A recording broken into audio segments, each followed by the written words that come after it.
Hi friends, welcome to my channel. Last వీడియోలో పీతల పులుసు గురించి అనుకున్నాం కదండి, అది ఈరోజు చూసేద్దాం. చూసారా పీతలు ఎలా ఉన్నాయో? వీటిని గుడ్డు పీతలు అంటారండి. వీటిని శుభ్రం చేసుకుని కడిగేసుకుని ఒక దాకలో తీసుకోవాలి. అందులో ఉప్పు, సరిపడా ఉప్పు వేసుకోవాలండి. కళ్ళుప్పే వాడాలి మ్యాక్సిమం. పసుపు, ఇక్కడ మా మేనకోడలు పసుపు వేసేస్తుంది, అది హెల్ప్ చేసేస్తుంది మా నాన్నగారికి పీతల పులుసు వండడంలో.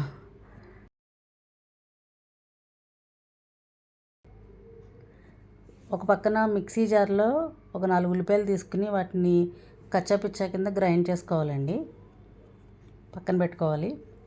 అందులో సరిపడా కారం, అన్నీ అందాజాగా వేసేస్తారు నాన్నగారు. ఇప్పుడు మనం గ్రైండ్ చేసుకున్న ఆనియన్ పేస్ట్ని అందులో వేసేసుకోవాలండి. సరిపడా ఆయిల్ వేసుకోవాలి.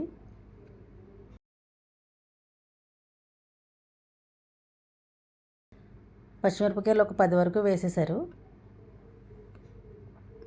అందులో ఒక 100 గ్రాముల చింతపండు పులుసు ముక్కలు మొత్తం మునిగే వరకు వేసుకోవాలండి.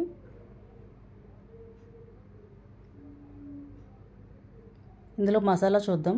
ధనియాలు, జీలకర్ర, అల్లం వెల్లుల్లి, ఒక చెక్క, లవంగాలు 2, యాలక్కాయలు 2 వేసి గ్రైండ్ చేసేసి ఆ పేస్ట్ని కూడా పులుసులో వేసేసారు. వేసేసి మొత్తం చేత్తో శుభ్రంగా కలిపేసి అందులోనే వంకాయ ముక్కలు, ఎందుకంటే పీతల పులుసులో వంకాయ ముక్కలు చాలా టేస్ట్గా ఉంటాయి. దాన్ని తీసుకెళ్ళి డైరెక్ట్గా స్టవ్ మీద పెట్టేయాలండి. తర్వాత ఒక 5 మినిట్స్కి హై ఫ్లేమ్లోనే ఉడికించాలి. 5 మినిట్స్ తర్వాత మీడియంలో పెట్టేసి పులుసు దగ్గర వచ్చే వరకు ఉడికించుకుని దింపేసుకోవాలండి.